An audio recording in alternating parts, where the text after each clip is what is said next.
وعلى كل من تبعهم بإحسان إلى يوم الدين. أما بعد،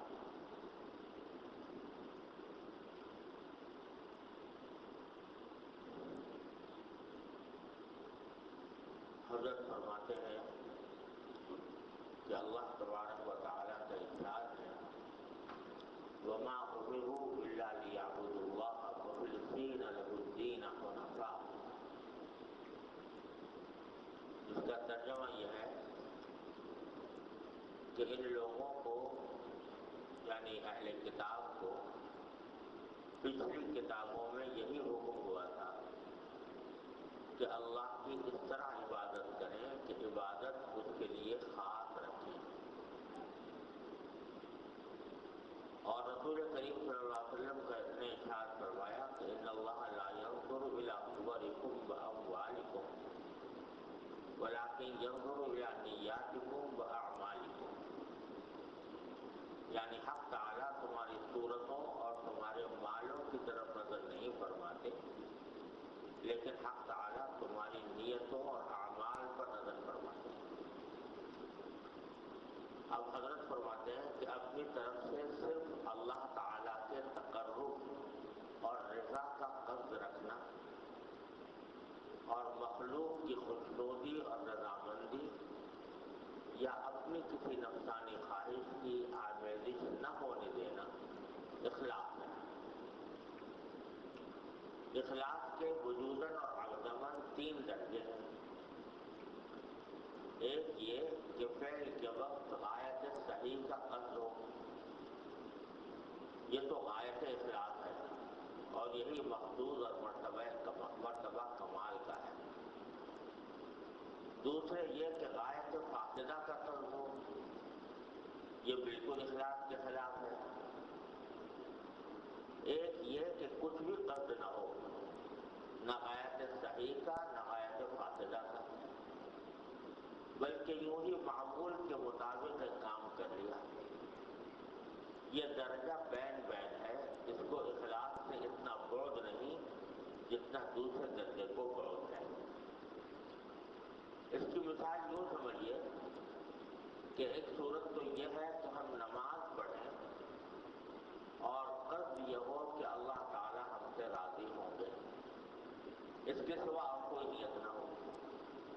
یہ تو اخلاص کا درجہ کمال ہے. ایک یہ صورت ہے کہ نماز پڑھتے ہوئے کسی دوسرے شخص کے دکھانے کا خیال ہو کہ فلاں شخص ہمارے خضوع و خشوع کو دیکھ کر ہمارا معتقد ہو جائے گا، یہ بالکل اخلاص کے خلاف ہے. ایک یہ صورت ہے کہ ہم معمول کے مطابق نماز پڑھ لیں، نہ وہ خیال دل میں ہو نہ یہ خیال ہو، یہ مرتبہ بین ہے. یہ اگر اخلاص کا درجہ کمال نہیں تو اخلاص سے زیادہ منافی بھی نہیں. اس کو اخلاص سے قرب ضرور ہے، مگر ظاہر ہے کہ فعل اختیار فاعل مختار سے بدون کسی غرض کے تصور نہیں ہو سکتا. تو اس کی کیا وجہ کہ بعض دفعہ ہم ایک فعل کرتے ہیں مگر نیت کچھ نہیں ہوتی. یہ محض عادت کی برکت ہے. جب کسی کام کی عادت ہو جاتی ہے تو وہ خود بخود صادق ہونے لگتا ہے، اس کے لیے بار بار ارادہ اور عزم نہیں کرنا پڑتا.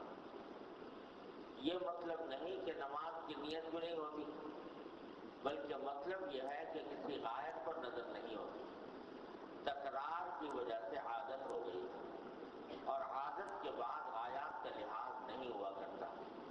بس معلوم ہوا کہ جس کام میں تکرار ہو اس میں اخلاص سے من وجہ قرب ہے، اور جس میں تکرار نہ ہو اس میں اخلاص اس وقت تک حاصل نہیں ہوتا جب تک غایت صحیح کا تصور اور اس کا قصد نہ ہو.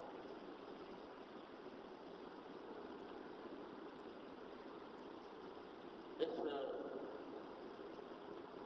عبارت میں جو میں نے پڑھی ہے آپ کے سامنے حضرت کے کتاب، یہ حضرت کی کتاب اشرف المسائل سے ماخوذ ہے، اور اس میں حضرت نے اخلاص کی حقیقت بیان فرمائی. اخلاص ان اعمال میں سے ہے جن کا تعلق دل سے ہے. میں نے شروع میں عرض کیا تھا کہ انشاءاللہ ان مجالس میں انہی افعال کا کچھ ذکر کرنے کی کوشش کی جائے گی کہ جو ہمارے باطن سے تعلق رکھتے ہیں، ہمارے قلب سے تعلق رکھتے ہیں، اعضاء و جوارح سے متعلق نہیں۔ تو ان میں سے جو سب سے اعلیٰ درجے کا خلق ہے، سب سے اعلیٰ درجے کی صفت ہے، جس کا حاصل کرنا ہر مومن کو کے لیے ضروری ہے، لازمی ہے، واجب ہے، فرض ہے، وہ ہے اخلاص۔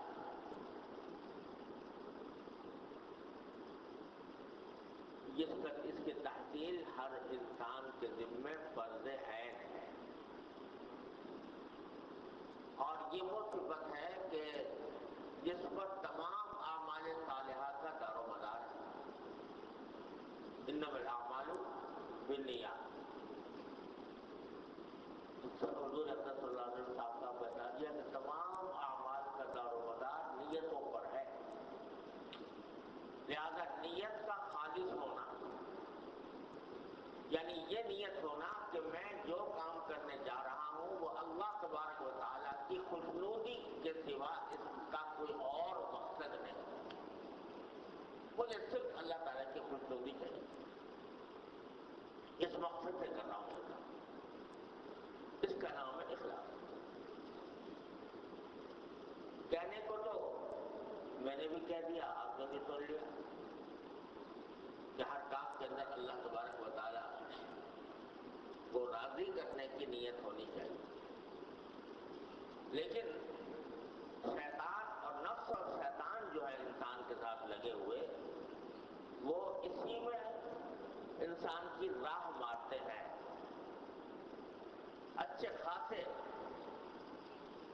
اچھے خاصے دیندار، نماز روزے کے پابند، عالم فاضل،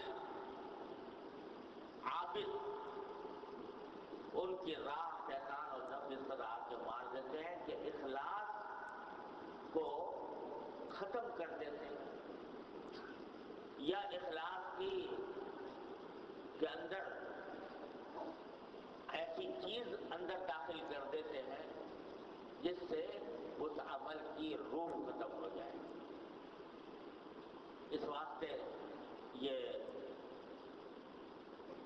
بڑی ہی اہم صفت ہے، اور جس کے حاصل کرنے کے لیے محنت کرنے کی ضرورت ہے۔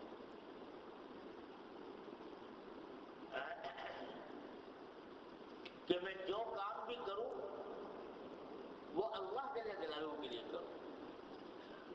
اب ہوتا کیا ہے کہ کسی نے ایک اچھا کام کرنا شروع کیا، عبادت کا کام ہے، خدمت خلق کا کام ہے، مخلوق کی راحت رسانی کا کام ہے، تو اس میں نیتیں شامل ہو جاتی ہیں مخلوق کو راضی کرنے کی۔ میں یہ کام کروں گا تو لوگ تعریف کریں گے، میں یہ کام کروں گا لوگوں میں مقبولیت حاصل ہوگی، میں یہ کام کروں گا مجھے شہرت ملے گی، میں یہ کام کروں گا لوگوں کے دل میری طرف مائل ہوں گے، میں عوام میں مقبول ہو جاؤں گا۔ یہ خیالات ہیں جو انسان کو چاروں طرف سے گھیرتے ہیں، اور ان کے گھیرنے کے نتیجے میں بعض اوقات اخلاص ختم ہو جاتا ہے۔ خاص طور سے یہ ان حضرات کے لیے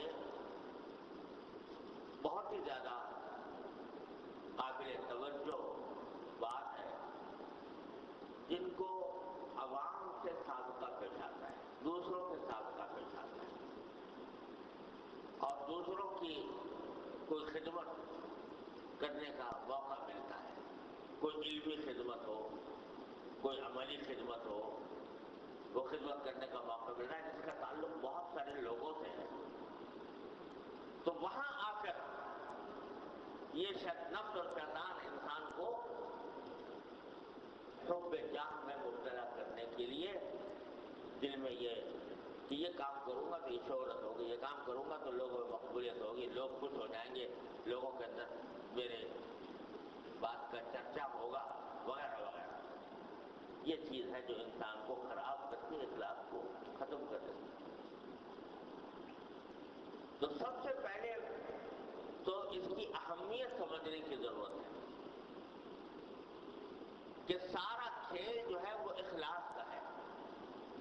اور یہاں اتنی بات اور عرض کر دوں کہ دو چیزیں ہوتی ہیں جو مطلوب ہے ہر عمل کے اندر. ہر عمل جو بھی اچھا عمل صالح جو بھی ہے اس میں دو چیزیں مطلوب ہیں. ایک کا نام صدق ہے اور ایک کا نام اخلاص. صدق کے معنی سچائی، یعنی اس کا مطلب یہ ہوتا ہے کہ جو کام بھی کرنے جا رہے ہو وہ سنت، شریعت اور سنت کے مطابق ہو، شریعت اور سنت کے طریقے پر ہو. یہ تو ہے صدق. جیسے مثلا نماز ہے مثال کے طور پر، تو اگر نماز کو کوئی آدمی اس کے صحیح شرائط کے ساتھ، آداب کے ساتھ، مستحبات کے ساتھ، سنت کے مطابق اپنے آقا کو سنت کے مطابق استعمال کر کے نماز پڑھ رہا ہے تو یہ صدق ہے. اور اخلاص کے معنی کہ وہ جو عمل کیا ہے وہ اس میں مقصود اللہ جل جلالہ کی خوشنودی ہے، اللہ تبارک و تعالیٰ کی رضا ہے اور خوش. یہ اخلاص. تو جب نماز سیدھے طریقے سے پڑھی، سنت کے مطابق پڑھی، اپنے اعضاء اور جوارح کو اسی طرح استعمال کیا جیسا سنت کا طریقہ ہے، تو یہ صدق ہوا. اور پھر یہ نیت رکھی کہ اللہ تعالیٰ مجھ سے راضی ہوں گے، تو یہ اخلاص. پھر اخلاص کا بھی جو اعلیٰ درجہ ہے،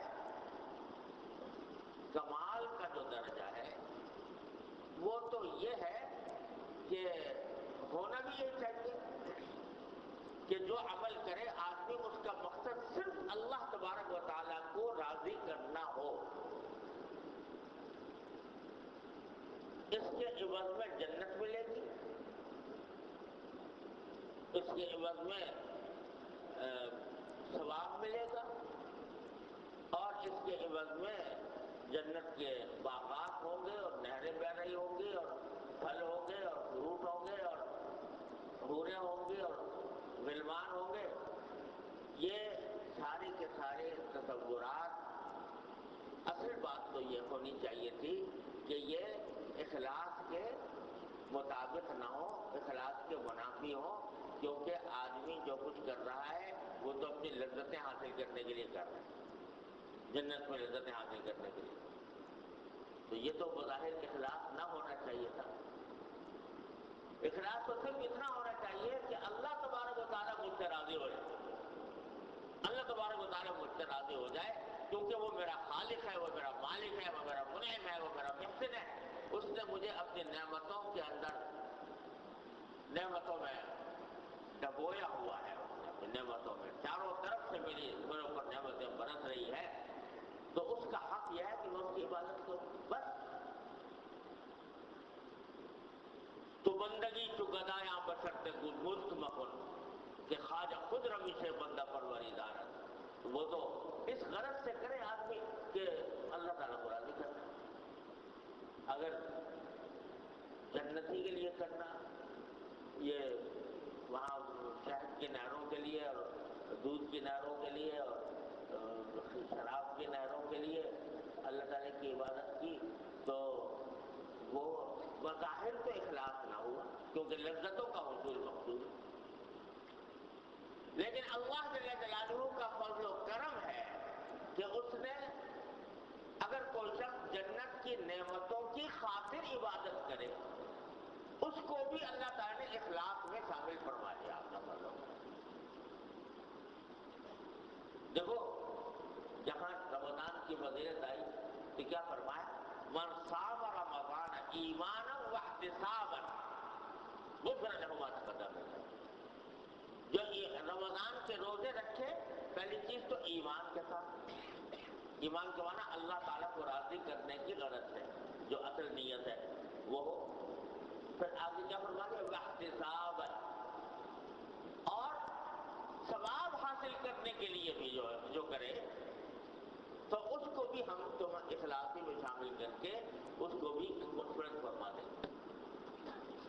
تو اصل مقام تو ہونا تو یہ چاہیے تھا نا بھائی کہ جب مالک حقیقی، منعم حقیقی کی عبادت کی جا رہی ہے تو وہ اس کی رضا کے لیے کی جائے، اس کے اوپر کسی صلے کی، کسی انعام کی لالچ میں نہ کی جائے۔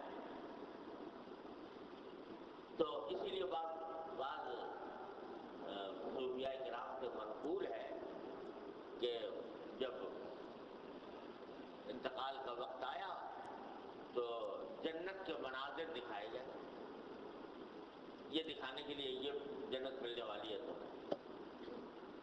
تو منہ پھیر لیا اس طرف، اور شعر یہ پڑھا کہ ان کان منزلتی فی الحب عندکم ما قد رأیت فقد ضیعت ایام، کہ اگر میرا آپ سے محبت میں میری محبت کا درجہ یہی تھا جو میں دیکھ رہا ہوں، میری محبت کا مطلب یہی تھا جو میں دیکھ رہا ہوں، مقصد یہی تھا جو میں دیکھ رہا ہوں، یعنی جنت اور اس کی نعمتیں، تو فقط ضیعت ایامی، میں نے تو اپنی زندگی ضائع کر دی۔ اگر آپ نے مجھے یہ سمجھا ہے کہ میں صرف جنت کی نعمتوں کی خاطر یہ سب کام کر رہا تھا تو میں نے تو اپنی زندگی ضائع کر دی۔ میں نے تو اس لیے نہیں کیا تھا، میں تو آپ کو راضی کرنے کے لیے کیا تھا، آپ کی محبت میں کیا تھا، آپ کے عشق میں کیا تھا۔ کہنے والوں نے کہہ دیا، یہ بات بھی کہہ دی، اور وہ تو صوفیاء کرام تھے،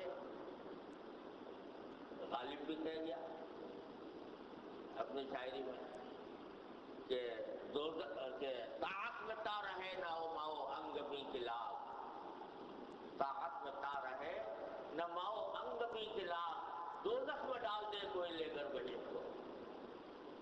جیسے بہشت کی نعمتوں کا تصور کر کر کے آدمی عبادتیں کر رہے ہیں تو یہ طاعت میں اخلاص نہیں ہے۔ طاعت کا اخلاص تو یہ ہے کہ اللہ تعالیٰ کے لیے کرے، تو طاعت میں تا رہے نہ ماؤ انگ بھی کلاغ، دوزخ میں ڈال دے کوئی لے کر بہشت۔ لیکن یہ سب باتیں جو ہیں یہ حدود سے متجاوز ہیں، سنت کی بات نہیں۔ سنت کی بات تو وہ ہے جو نبی کریم سرور دو عالم صلی اللہ علیہ وسلم نے ارشاد فرمانی، اللہم انی اسألک رضاک والجنہ، اے اللہ میں آپ سے آپ کی رضا بھی مانگتا ہوں اور جنت بھی مانگتا ہوں۔ کیوں؟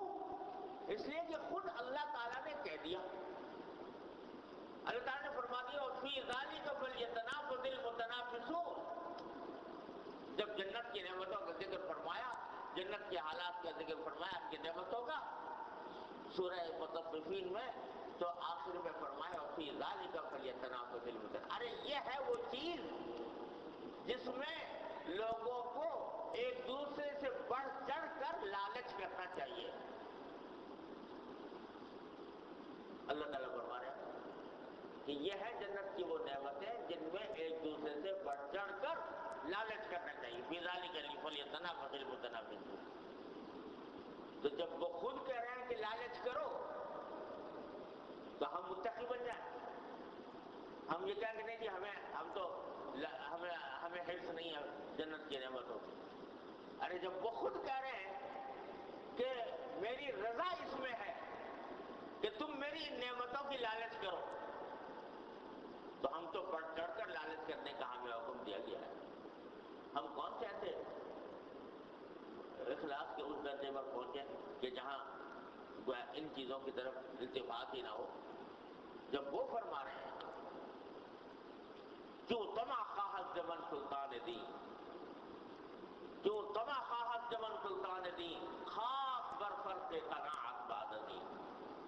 جب سلطان دین ہی مجھ سے چاہ رہا ہے کہ میں لالچ کروں، طمع کروں، تو پھر مجھے چاہیے کہ قناعت کے سر پر تو خاک ڈال دوں، مٹی ڈال دوں، اسے کہ وہ چاہ رہے ہیں مجھ سے۔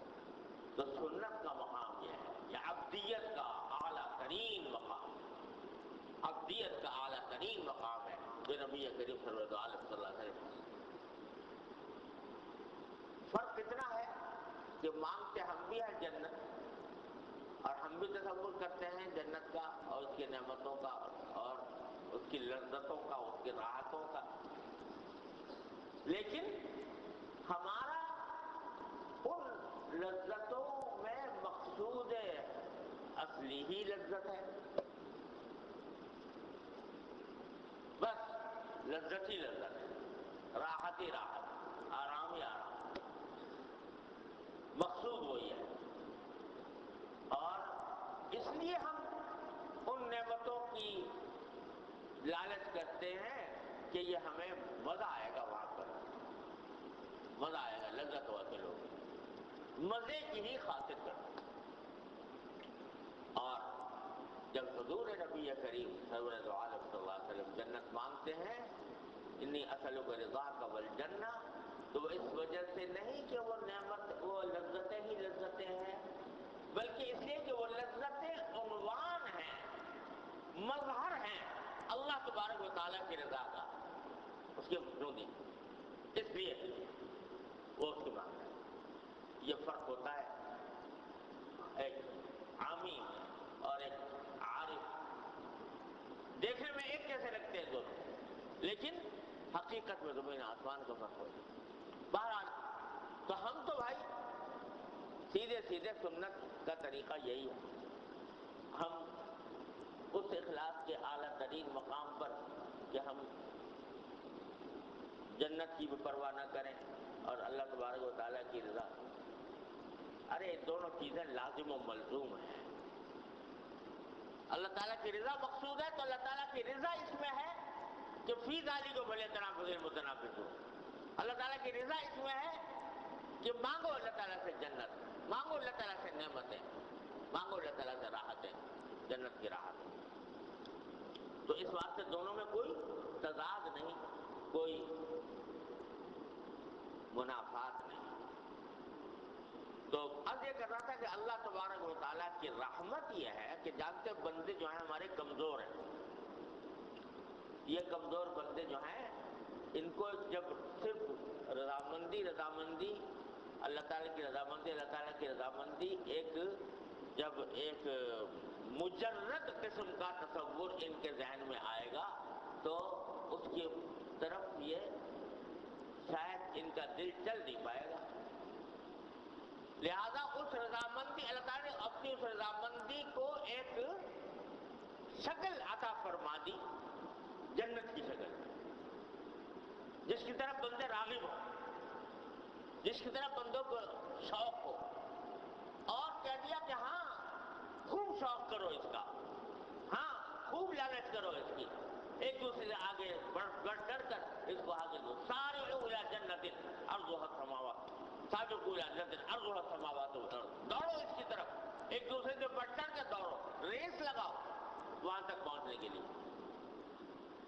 تو اگر ہم جیسے کمزوروں کو صرف ایک باری تعالیٰ کی رضا کا ایک مجرد تصور دیا جاتا تو ہم جیسے کمزور لوگ اس کا تحمل نہ کر پاتے۔ اللہ تعالیٰ نے اپنی رضا کا ایک عنوان مقرر فرما دیا جنت، اور اس کا ایک مظاہرہ مقرر فرما دیا ایسی صورتوں میں جس کو ہم پہچان سکیں، جس کا ہم ادراک کر سکیں۔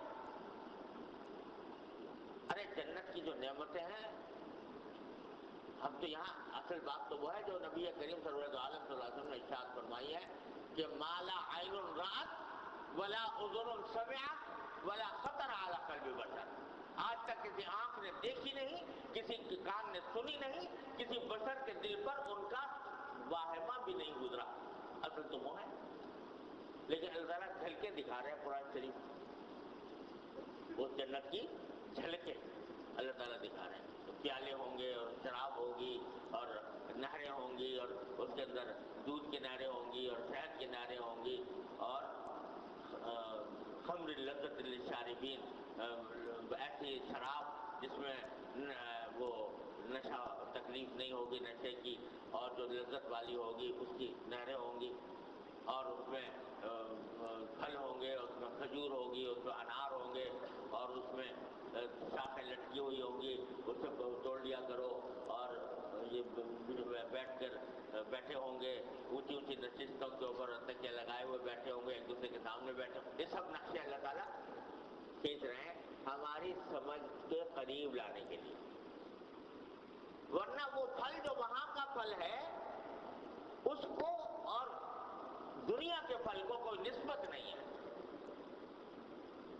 نام اس کا بھی رمان، اس کا بھی رمان، وہ بھی انار یہ بھی انار، وہ بھی کھجور یہ بھی کھجور، لیکن حقیقت میں زمین و آسمان کا فرق ہوگا، دیکھنے میں ایک جیسے دیکھنے میں لگ رہا ہے، لیکن حقیقت میں اس کی حقیقت تو ہم پہچان سکتے نہیں آ رہے تھے، لیکن اس کو ہماری فہم سے قریب کرنے کے لیے، ہماری سمجھ سے قریب کرنے کے لیے اللہ تبارک و تعالیٰ نے یہی چیزوں کا بیان فرما دیا، ورنہ کیا کیا لذتیں ہوں گی۔ اس کو صحیح معنی میں تو وہ بات فرمائی للذین احسنوا منہم الحسنی وزیادہ، حسنہ کرو یعنی بہترین چیز ملے گی، وہ زیادہ اور کچھ اور بھی ملے گا۔ اب دیکھو کیسے پیارے انداز میں اللہ تعالیٰ نے فرمایا بہترین چیز ملے گی اور کچھ اور بھی دے گی، وہ کچھ اور کیا ہے، کس مقام کا ہے، کس کیفیت کا ہے، اس کا کوئی پتہ نہیں چلا سکتا، یہ تو اللہ تبارک و تعالیٰ ہی جانتے ہیں، محض ہمارے ذہن سے قریب تر کرنے کے لیے اللہ تبارک و تعالیٰ نے یہ سب مثالیں دے دی ہیں، جھلکیں دکھا دی ہیں تھوڑی تھوڑی، جو ہماری سمجھ میں آ سکے، ورنہ حقیقت تو سمجھ میں آج ابھی آ ہی نہیں سکتی ان نعمتوں کی جو وہاں پر اللہ تعالیٰ نے رکھی ہے۔ تو یہ ہمارے بندوں پر کی کمزوری کے پیش نظر اس کو بھی اخلاق میں شامل کرنا کہ یہ اس لیے بندے کو خاص طور سے ہم جیسے کمزوروں کو اخلاص حاصل کرنے کے لیے اور عبادات کی روح حاصل کرنے کے لیے بزرگوں نے فرمایا کہ جب کوئی عمل کرنے جاؤ تو اس عمل کے اوپر اللہ تبارک و تعالیٰ کی طرف سے جو وعدے ہیں، جس قسم کی نعمتوں کا اللہ تعالیٰ نے ان پر وعدہ فرمایا ہے اس کا تصور کر کے جاؤ، اس کے تصور کے ساتھ وہ عبادت انجام دو تو اس کے اندر ایک عجیب کیفیت پیدا ہوگی۔ مثلا حدیث میں آتا ہے کہ جب آپ بندہ وضو کرتا ہے تو جس عضو کو دھو رہا ہوتا ہے اس عضو کے گناہ جھڑ رہے ہوتے ہیں، ہاتھ دھویا تو ہاتھ کے گناہ جھڑ رہے ہیں، منہ دھویا تو منہ کے گناہ جھڑ رہے ہیں، پاؤں دھوئے تو پاؤں کے جھڑ رہے ہیں، سر کا مسح کیا تو سر سے اور سر کے آگا سے جو گناہ ہوئے وہ جھڑ رہے ہیں۔ تو اب جب وضو کرو بسم اللہ الرحمن الرحیم پڑھ کے وضو کرنا شروع کیا، ہاتھ دھوئے، تصور کرو کہ میرے گناہ جھڑ گئے، ہاتھ منہ پر منہ دھویا تو تصور کرو کہ میرے منہ سے جو گناہ تھے اللہ تعالیٰ نے وہ جھاڑ دیے۔ اس تصور کے ساتھ جب وہ عمل کرو گے تو ایک تو اس سے اخلاص پیدا ہوگا کہ میں یہ کام اسی لیے کر رہا ہوں، اللہ تعالیٰ کو راضی کرنے کے لیے، اور اللہ تعالیٰ کی رضا کا عنوان یہ ہے کہ وہ میرے گناہ کو معاف فرما رہے ہیں، تو یہ اخلاص پیدا ہوگا، اور فضول قسم کے جو خیالات آتے ہیں آدمی کو جو خراب کرتے ہیں ان سے بھی حفاظت ہوگی۔ مسجد کو چلے تو تصور کرو کہ حدیث میں آتا ہے کہ جب کوئی بندہ مسجد کے نماز کے لیے چلتا ہے تو ہر قدم پر اس کا ایک گناہ معاف ہوتا ہے، ایک درجہ اس کا بڑھایا جاتا ہے۔ تو تصور کرو میں قدم جو اٹھا رہا ہوں یہ اس میں یہ کام ہو رہا ہے، میرے گناہ معاف ہو رہے ہیں، میرا درجہ بلند ہو رہا ہے، میرے گناہ معاف ہو رہے ہیں، میرا درجہ بلند ہو رہا ہے۔ روزہ رکھا تو روزے کے اندر یہ تصور کرو کہ جو میں بھوکا پیاسا دکھ پیاس کو برداشت کر رہا ہوں، تو اللہ تعالیٰ فرماتے ہیں کہ یہ میرے لیے کر رہا ہے یہ بندہ، میں ہی بدلہ دوں گا اس کو۔ تو غرض جس عمل کے اوپر کوئی اللہ تبارک و تعالیٰ نے اجر کا وعدہ فرمایا ہے، اس اجر کا تصور کرنا، یہ اس کے اندر اس عمل میں اخلاص بھی پیدا کرتا ہے، اور ساتھ ساتھ اس عمل کے اندر خشوع بھی پیدا کرتا ہے، جس کا ذکر کل ہو رہا تھا۔ خشوع پیدا کرنے کا بھی راستہ ہے کہ ان کا تصور کرے گا۔ اللہ تو بزرگوں کا فرمانا ہے کہ جو عمل کرنے جاؤ اس کے فضائل کو مد نظر رکھتے ہوئے کرو۔ کسی کی عیادت کرنے جا رہے ہو، بیمار پرسی کرنے جا رہے ہو، تو تصور کرو کہ نبی کریم صلی اللہ علیہ وسلم نے یہ ارشاد فرمایا ہے کہ جو بندہ کسی مسلمان کی عیادت کرنے کے لیے جاتا ہے تو جب تک وہ عیادت کر رہا ہوتا ہے اس کو 70,000 فرشتے اس کے لیے رحمت کی دعا کرتے رہتے ہیں۔ اور ایک حدیث میں یہ ہے کہ وہ جب تک کسی کا عیادت کرنے جا رہا ہے تو وہ جنت کے باغ میں ہوتا ہے، جنت کے باغ میں ہوتا ہے۔ تو تصور کرو عیادت کے لیے۔ تو حاصل یہ ہے کہ ہم لوگ جو یہ کام کرتے ہیں اس کے اندر چونکہ اس قسم کا اہتمام نہیں کرتے، اس واسطے بعض اوقات وہ عمل ضائع ہو جاتا ہے۔ مثلا بیمار پرسی تو کریں گے، مگر ذہن میں یہ بات ہے کہ نہیں کریں گے تو ناک کٹ جائے گی، نہیں کریں گے تو شکایت ہو جائے گی لوگوں کو۔ تو خالص کا مطلب کیا ہوا کہ مخلوق کی رضامندی مقصود ہے، اللہ کی رضامندی مقصود۔ تو لیکن اگر کوئی عیادت کرے اس نظر سے کہ اس سے میں جس کی عیادت کر رہا ہوں اس کا یا اس کے رشتہ داروں کا دل خوش ہوگا، اور ان کا دل خوش کرنا بھی اللہ تبارک و تعالیٰ کے عبادت طاعت ہے، اللہ تعالیٰ کو خوش کرنا ہے، لہذا میں کر رہا ہوں۔ تو یہ اخلاص ہو گیا، اور اس کے اندر مدد ملے گی اس تصور سے کہ اللہ تعالیٰ نے اس کی عیادت کے اوپر بڑے ثواب کا وعدہ فرمایا۔ فرشتے دعا کر رہے ہوتے ہیں، جنت کے باغ میں ہوتا ہے انسان، یہ تصور کر کے جائے۔ تو خلاصہ بھائی بات کا یہ نکلا کہ اپنے ہر عمل میں اخلاص پیدا کرنے کی فکر چاہیے۔ اگرچہ آگے حضرت نے جو بات آج میں نے ابھی آپ کے سامنے پڑھی ہے اس میں حضرت نے اللہ تعالیٰ ان کے درجات بلند فرمائے، کچھ رعایت اور آسانی کا بھی پہلو اختیار فرمایا ہے، لیکن اصل بات یہ ہے کہ جو کام شروع کرے انسان تو پہلے قدم پر اس کو اس کے اندر اخلاص پیدا کرنے کی ضرورت پیدا کرنے کی کوشش کرے،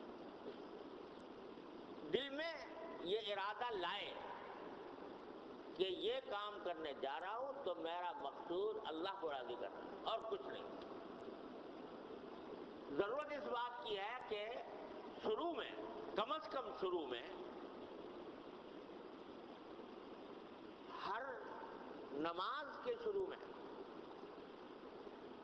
یہ نیت تازہ کرے ہر مرتبہ، یہ نماز میں اللہ کے لیے پڑھ رہا ہوں، یہ نماز میں اللہ کے لیے پڑھ رہا ہوں، یہ نماز میں اللہ کے لیے پڑھ رہا ہوں۔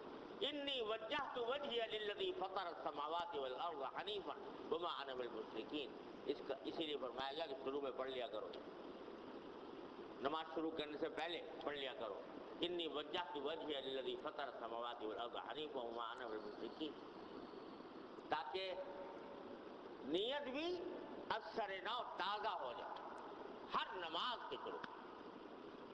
کوشش کرو، اور جن معاملات میں تکرار اتنا زیادہ نہیں ہوتا، معمول کا حصہ نہیں ہوتے، ان میں تو ضروری ہے، لازمی ہے مثلا نماز جنازہ ہے، ہر وقت تو نہیں ہوتی، جب پڑھنے جاؤ تو نئی تازہ نیت کرو کہ میں اس لیے پڑھ رہا ہوں کہ نبی کریم سرورت عالم صلی اللہ علیہ وسلم نے فرمایا ہے کہ جو شخص کسی مسلمان کی نماز جنازہ پڑھے اس کو ایک قرات دیا جاتا ہے جنت میں، اس لیے پڑھ رہا ہوں۔ تو اور اگر نہیں ہے نیت، یعنی طبیعت میں اس طرف میلان نہیں ہے، یہ ہو رہا ہے کہ بھئی اگر وہاں نہ گئے فلاں کی نماز جنازہ میں تو بھائی لوگ کیا کہیں گے، تو کیسا آدمی ہے، کیا اتنے بڑے آدمی کی نماز جنازہ بھی نہیں آیا، شریک نہیں ہوا، لوگ کہیں گے۔ اب جو جا رہا ہے وہ کس لیے جا رہا ہے؟ وہ لوگوں کی خوشنودی کے لیے جا رہا ہے، اللہ تعالیٰ کی خوشنودی نہ ہوگی۔ اسی لیے حضرت امام احمد بن حنبل رحمۃ اللہ علیہ سے منقول ہے کہ ان کے زمانے میں غالباً حضرت بشر حافی رحمۃ اللہ علیہ کا انتقال ہوا تھا کسی اور بزرگ کا، تو ساری دنیا ان کے جنازے میں جا رہی تھی، امام احمد کے پاس بھی آ گئے لوگ اور آ کے کہا کہ بھائی آپ نہیں جا رہے، تو بڑے بزرگ کا انتقال ہوا ہے ان کی نماز جنازہ۔ انہوں نے کہا بھائی میں تو نہیں جا رہا۔ اب لوگ بڑے حیران، ساری دنیا جا رہی ہے، امام احمد نہیں جاتے، حالانکہ ان بزرگ کے قائل بھی تھے، ان کے جو ہے بعض اوقات ان کے درس میں بھی، ان کے حلقے میں بھی جایا کرتے تھے، تو ایسے مگر نہیں جا رہا۔ لوگوں نے پوچھا کیوں نہیں جا رہے؟ کہا کہ لم تحضرنی نیہ، میرے دل میں نیت صحیح نہیں ہو رہی ابھی تک، دل میں صحیح نیت نہیں آ رہی۔ کیا مطلب؟ کہ آپ دل میں اب جانے کا فی نفسی دل میں داعیہ نہیں ہے، لیکن دل میں یہ خیال آ رہا ہے کہ بھئی لوگ کہہ رہے ہیں نہیں جاؤں گا تو یہ لوگ کیا سمجھیں گے، اس قسم کے خیالات آ رہے ہیں، تو نیت خالص نہیں ہو رہی۔ جو نیت خالص نہیں ہو رہی تو کرنے سے فائدہ کیا؟ ارے بھائی جو کچھ کر رہا ہے اللہ کے لیے کر رہا ہو نا، تو پھر فائدہ کیا؟ جب وہ نیت خالص ہی نہ ہوئی، اس کے اوپر کوئی اجر و ثواب نہ ہوا، اس کے کوئی نتائج و ثمرات مرتب نہ ہوئے، تو فائدہ کیا اس کا؟ لہذا فرمایا لم تحضرنی نیہ، نیت حاضر نہیں ہو رہی، لہذا نہیں جا رہا۔ تو بھائی یہ مشق کرنے سے حاصل ہوتی ہے، تمرین سے حاصل ہوتی ہے، بار بار اپنے نفس کو یاد دہانی کرنے سے حاصل ہوتی ہے کہ جو کام کرنے جا رہا ہوں اللہ کے لیے کرا، جو کام کرنے جا رہا ہوں، روزہ رکھا اللہ کے لیے، نماز پڑھی اللہ کے لیے پڑھی، تراویح پڑھی اللہ کے لیے پڑھی، اعتکاف کیا اللہ کے لیے کیا۔ یہاں بھی ایک نقطہ ہے،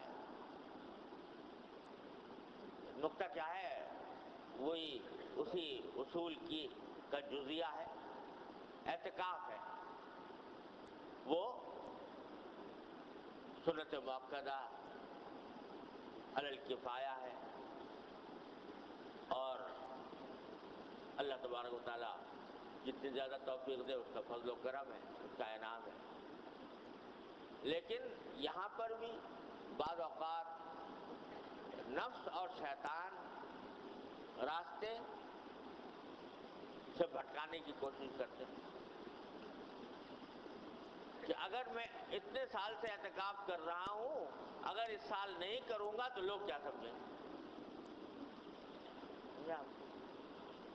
یہ دماغ میں آ گئی بات۔ تو اب جو ہے وہ اس میں یہ آمیزش ہو گئی کہ یہ جو اب کر رہا ہے اس لیے کر رہا ہے تاکہ لوگوں کی ملامت سے بچا جائے، یا لوگوں کے دل میں میری نیکی کا جو اعتقاد ہے وہ اعتقاد کہیں جاتا نہ رہے، اس کی وجہ سے کر رہا ہوں۔ کیا ہوا؟ اب محنت بھی کی اور طبیعت وہ اخلاق قابل نہ ہوا، فائدہ نہ ہوا۔ جتنی عبادات ہیں ان سب کے اندر یہ صورتحال پیدا ہوتی ہے۔ بسا اوقات آپ کے انسان کے دل میں یہ خیالات آتے ہیں کہ میں یہ نہ کیا میں نے تو لوگ کیا کہیں گے، لوگ کہیں گے کہ لوگ میرے کہیں گے بھئی یہ اس میں استقامت نہیں ہے، یا یہ اپنی نیکی کا شوق نہیں ہے، عبادات کا ذوق نہیں ہے، وغیرہ وغیرہ. اس کا خیال دل پیدا ہو جاتا ہے. حالانکہ یہ اتنی بے حقیقت چیز ہے. دوسروں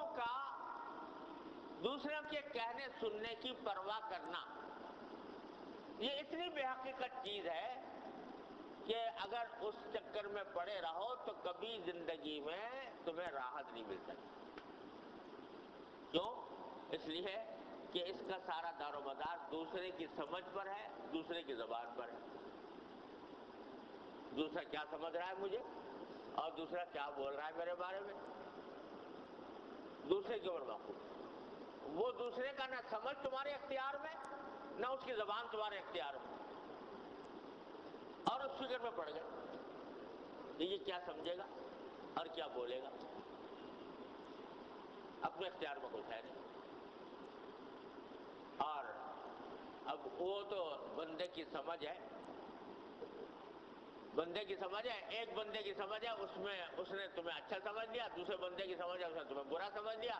ایک نے تمہیں اچھا کہہ دیا، ایک نے تمہیں برا کہہ دیا. کیا حاصل ہوا اس کا؟ اور اگر چلو سبھی نے کہہ دیا، اچھا ہی کہہ دیا، بڑا نیک آدمی ہے، بڑا متقی پرہیزگار ہے، بڑا عابد زاہد ہے، بڑا عقل مند ہے، خوب تعریف کر دی تمہاری. کیا ہوگا؟ اس تعریف سے کیا ہوا؟ ہوا میں اڑ گئی، ہوا میں اڑ کے ختم ہو گئی. اب یاد کرتے رہو اسے بیٹھ، یاد کرتے رہو کہ وہ فلاں وقت میں اس نے یہ بات کہی تھی، کتنی اچھی بات کہی تھی. اس کی لذتیں، اس کی مزہ لیتے رہو.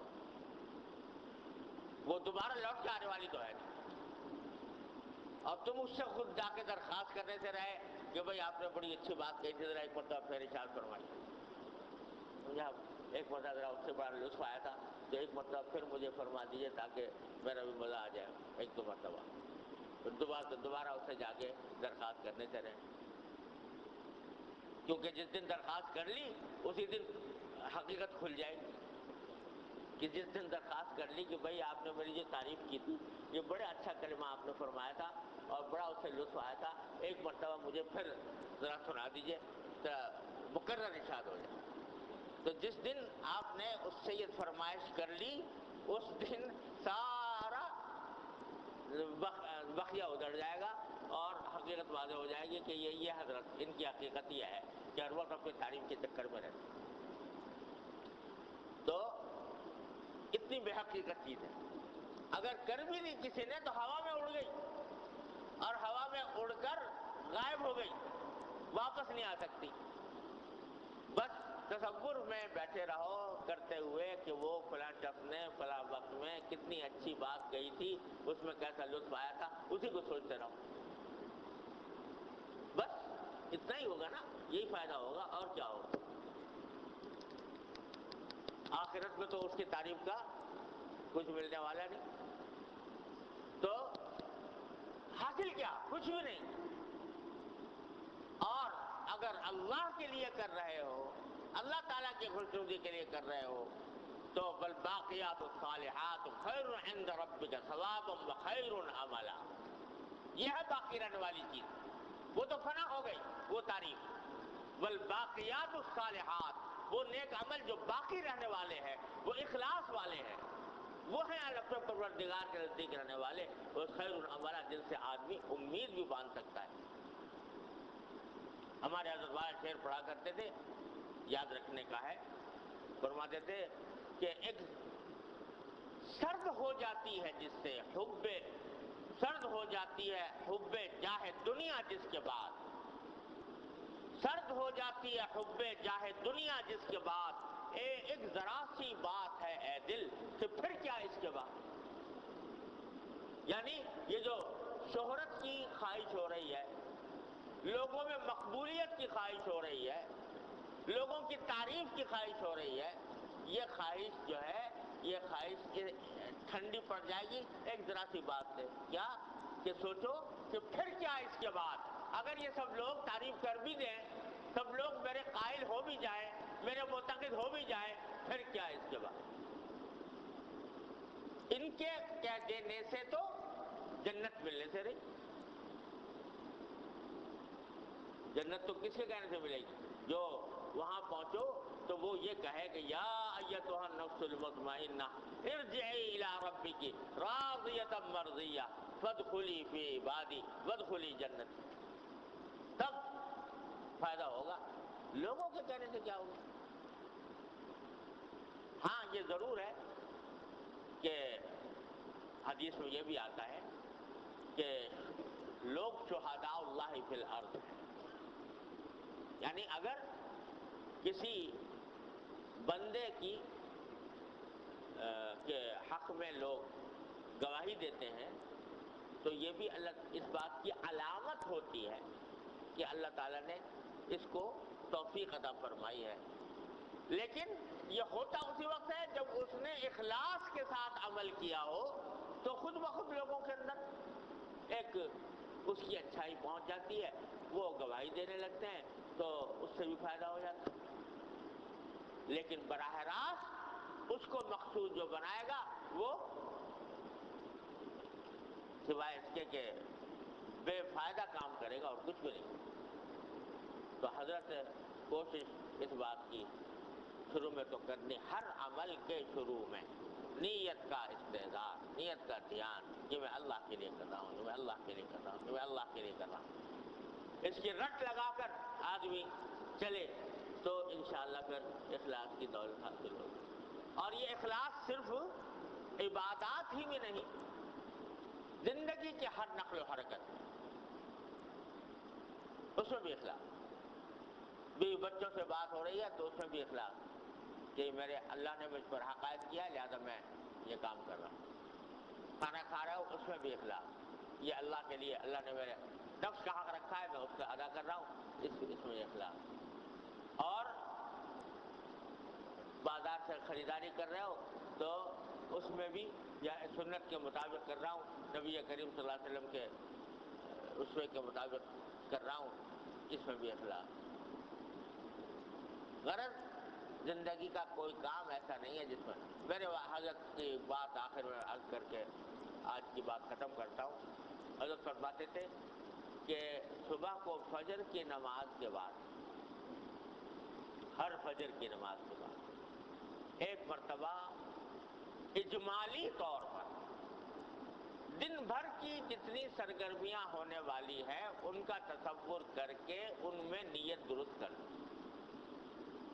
اور کہہ دو کہ ان صلاتی و نسکی و محیای و مماتی للہ رب العالمین للہ رب العالمین للہ رب العالمین۔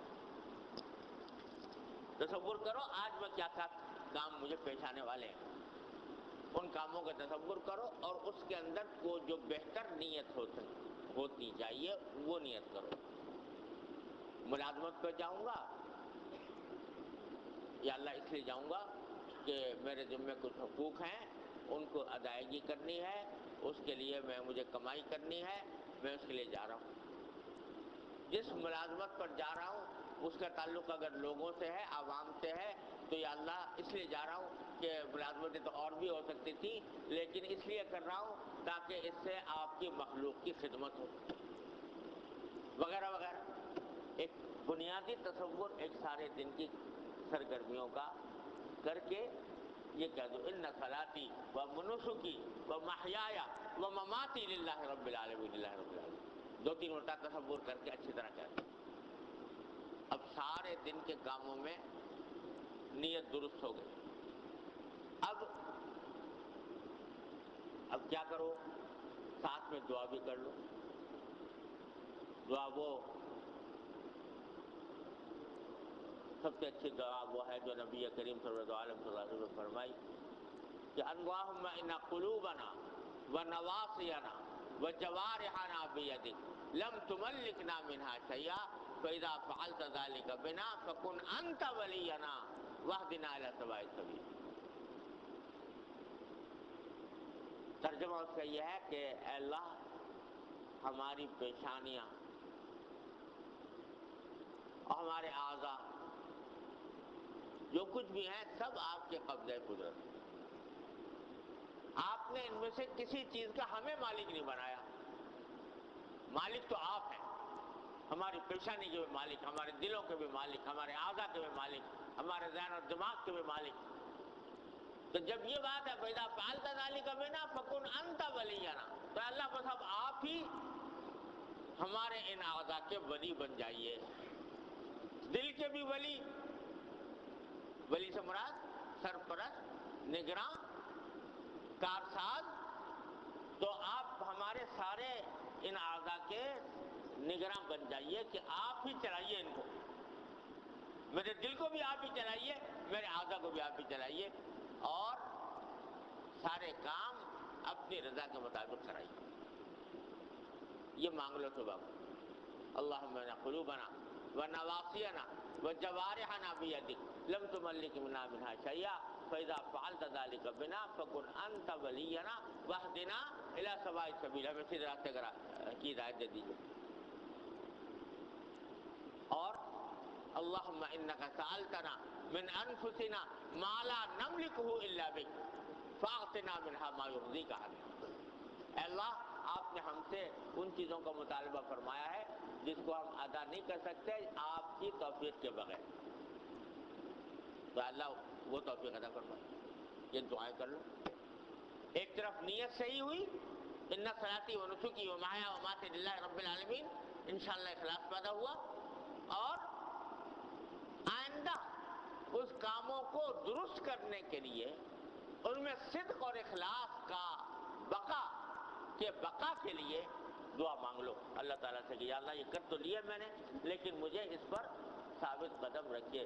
اللہ تعالیٰ اپنے یا اللہ ہمیں اسی راستے پر چلائیے جو آپ کی رضا کے مطابق. بات دینا اللہ سوائے. تو اپنا معاملہ پھر کہہ دو افوض امری الی اللہ ان اللہ بصیر بالعباد. یا اللہ میں تو اب اپنے آپ کو آپ کے حوالے کر دیا، آپ کو سونپ دیا. اب اللہ تعالیٰ دیکھنے والے ہیں بندوں کو. ہمارے حضرت تو یہ فرما دیتے کہ اللہ میں سے باتیں کیا کرو، تو یہ بھی کہہ دو تو کوئی حرج نہیں ہے کہ اللہ میں نے تو آپ کے حوالے کر دیا، اب آپ اس کے ولی بن گئے. اب یا تو مجھے توفیق دے دیجئے